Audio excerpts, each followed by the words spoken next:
कभी सोचा है कि नेटफ्लिक्स को कैसे पता चल जाता है कि हमें कौन सी फिल्म देखनी है, या अमेज़न हमेशा अगली खरीदारी के लिए सही चीज कैसे सुझाता है? इस जादू के पीछे एक बहुत ही पावरफुल इंजन काम करता है। आज हम उसी इंजन के राज खोलने वाले हैं, अपाचे स्पार्क। तो चलिए देखते हैं कि आज हम क्या क्या जानने वाले हैं।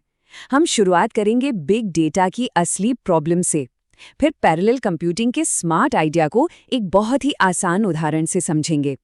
हम ये भी देखेंगे कि पुरानी टेक्नोलॉजी हडूप से स्पार्क तक का सफ़र कैसा रहा, और आखिर में हम जानेंगे कि स्पार्क में ऐसा क्या खास है और ये आज के दौर में इतना ज़रूरी क्यों है। अब स्पार्क को समझने के लिए हमें पहले उस प्रॉब्लम को समझना होगा जिसे ये सॉल्व करता है, और वो प्रॉब्लम है डेटा। बहुत सारा डेटा, एक ऐसा डेटा का सैलाब जिसे एक अकेली मशीन संभाल नहीं सकते। सोचिए, पुराने जमाने में, मतलब इंटरनेट से पहले, एक कंप्यूटर काफी होता था, पर आज तो कहानी पूरी तरह से बदल चुकी है। अंदाज़ा लगाने के लिए ज़रा इस नंबर पर गौर कीजिए, 500 मिलियन। हर रोज़ सिर्फ ट्विटर पर ही 500 मिलियन से ज़्यादा ट्वीट्स होते हैं। अब सोचिए, क्या एक अकेला कंप्यूटर इतने सारे डेटा को संभाल सकता है? बिल्कुल नहीं। और सिर्फ ट्विटर ही क्यों, अमेज़न को ही ले लीजिए। वहाँ 300 मिलियन से भी ज्यादा एक्टिव कस्टमर्स हैं।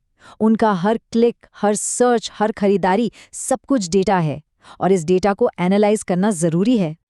तो बात एकदम साफ है, इतने बड़े पैमाने पर डेटा को एनालाइज करने के लिए या एआई मॉडल को ट्रेन करने के लिए एक अकेला कंप्यूटर तो काम नहीं करने वाला।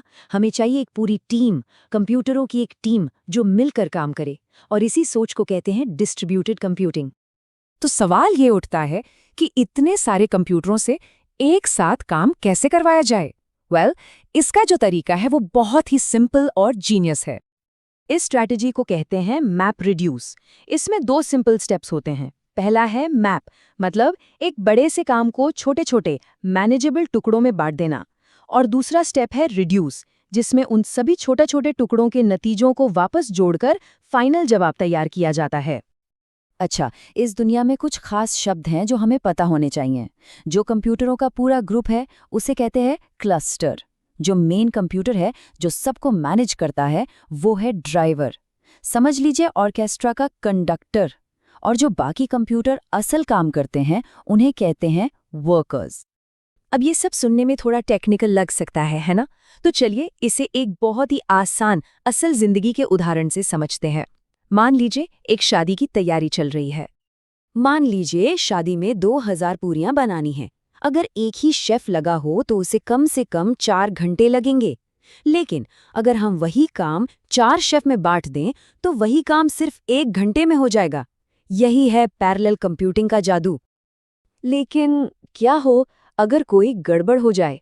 मान लीजिए एक शेफ की तबीयत खराब हो गई, तब क्या होगा? यहीं पर सिस्टम की एक बहुत ही ज़रूरी खूबी सामने आती है, जिसे कहते हैं फॉल्ट टॉलरेंस।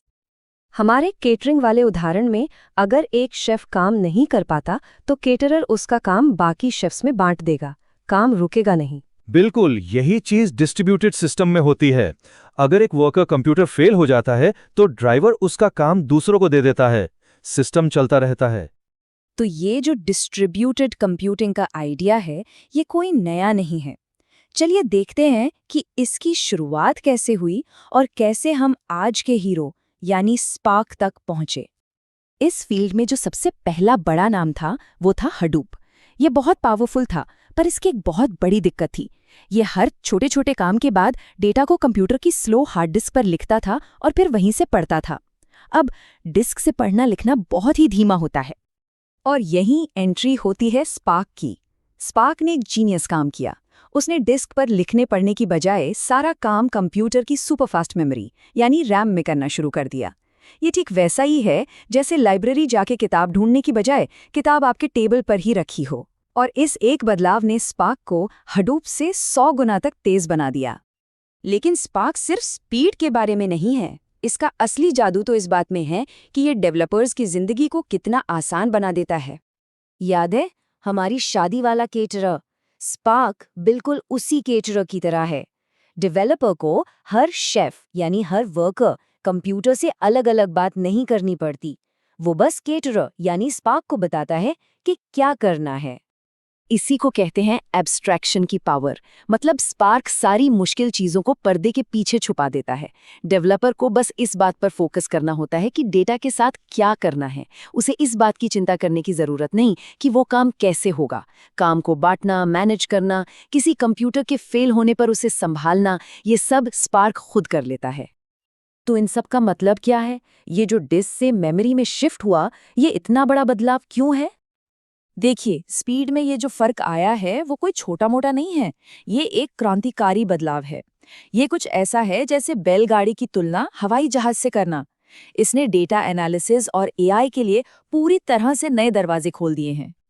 तो कुल मिलाकर बात यह है कि स्पार्क ने बड़े बड़े डेटा को प्रोसेस करना बहुत ज़्यादा तेज और आसान बना दिया है। और इसी वजह से आज हम वो समस्याएं भी सुलझा पा रहे हैं जो पहले नामुमकिन लगती थीं। और ये हमें एक बहुत ही दिलचस्प सवाल पर लाकर छोड़ता है। जब डेटा प्रोसेसिंग इतनी तेज हो गई है, तो हम आगे कौन सी बड़ी समस्याओं को हल कर सकते हैं? वो कौन सी अगली बड़ी खोज होगी जो आज शायद हमें नामुमकिन लग रही है?